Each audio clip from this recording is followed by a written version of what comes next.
வணக்கம்.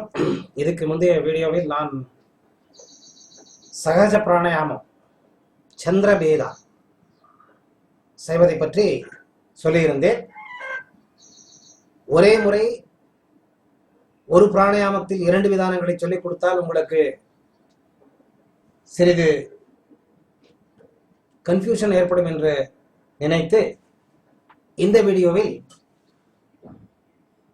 அதற்கு சம்பந்தப்பட்டது வேறு சில குறிப்புகளை நான் இப்பொழுது உங்களுக்கு சொல்ல விரும்புகின்றேன். நீங்க பாருங்க, ஆசனம் வஜ்ராசனம் போடணும்னு தெரிஞ்சுக்கிட்டாச்சு. வஜ்ராசனம் போட்டிருக்கீங்க.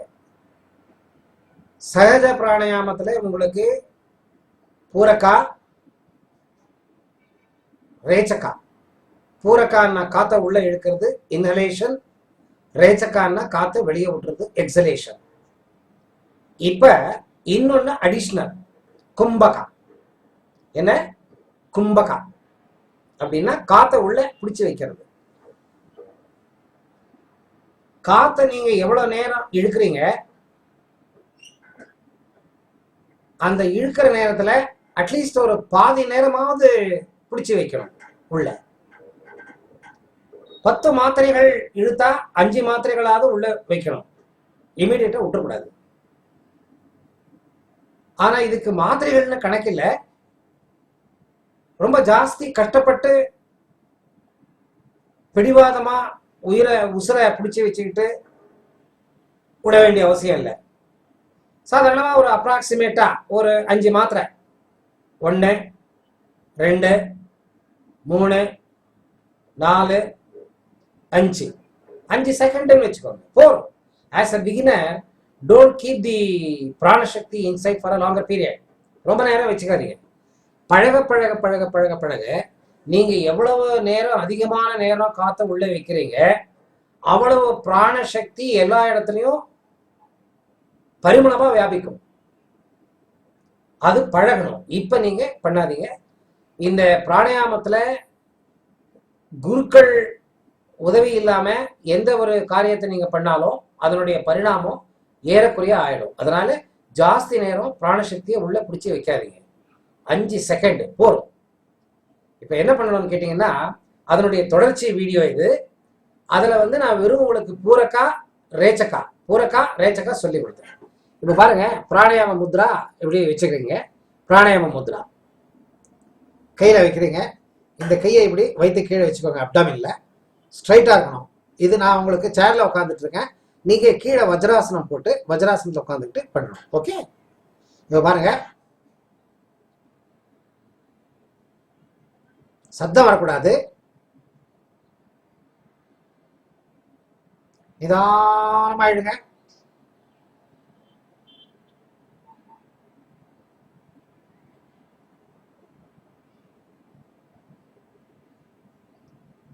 பாருங்க, இப்ப பிடிச்சி வச்சிருக்கேன்.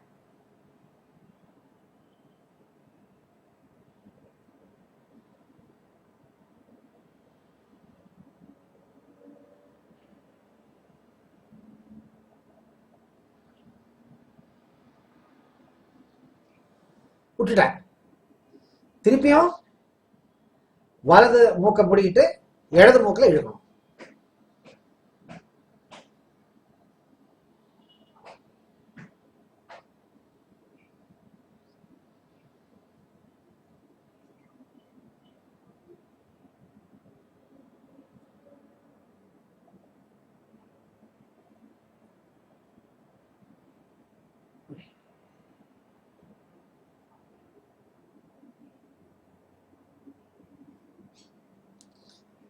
திருப்பியும் காத்து இழுக்கிறேன். கண்ணை மூடிக்கணும். பிராணாயாமம் பண்றப்ப கண்ணை திறக்கக்கூடாது.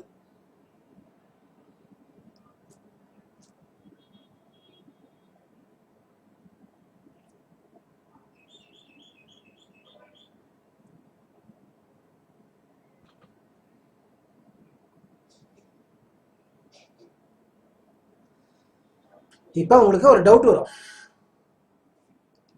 இதுக்கு முன்ன வீடியோல அனுலோமா சந்திரபேதா அப்படின்னு சொல்லி பூரக்கா ரேச்சக்கா மாத்திரம் பண்ணீங்க. அதை பண்ணிட்டு இதை பண்றதா, இல்ல அதை பண்ண வேணாம் இதை மாத்திரம் பண்ண போதுமா? இந்த டவுட் எல்லாருக்கும் வரும். பாருங்க, அதுவும் பிராணாயாமம் தான், இதுவும் பிராணாயாமம் தான். அதுக்கு சம்பந்தப்பட்டது இந்த பிராணாயாமம். அதை பண்ணா ஒரு மாதிரி எஃபெக்ட் இருக்கும், இதை பண்ணா ஒரு மாதிரி எஃபெக்ட் இருக்கும். ஒன்னா அதை பண்ணுங்க, இல்ல இதை பண்ணுங்க.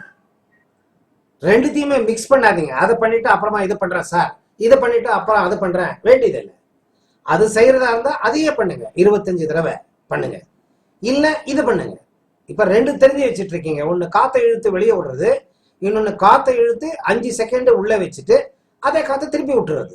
இங்க சூன்யக்கா இல்ல. பூரக்கா, கும்பக்கா, ரேச்சக்கா 3 தான் இருக்கு. பூரக்கா, கும்பக்கா, ரேச்சக்கா, சூன்யக்கா இல்ல. புரிஞ்சுதுங்களா? இங்க 3 ஆபரேஷன் மாத்திரம் தான் இருக்கு. பூரக்கா காத்தை உள்ள இழுக்கிறது, கும்பக்கா கொஞ்ச நேரம் உள்ள வச்சுக்கிறது, ரேச்சக்கா வெளியே விட்டுறது.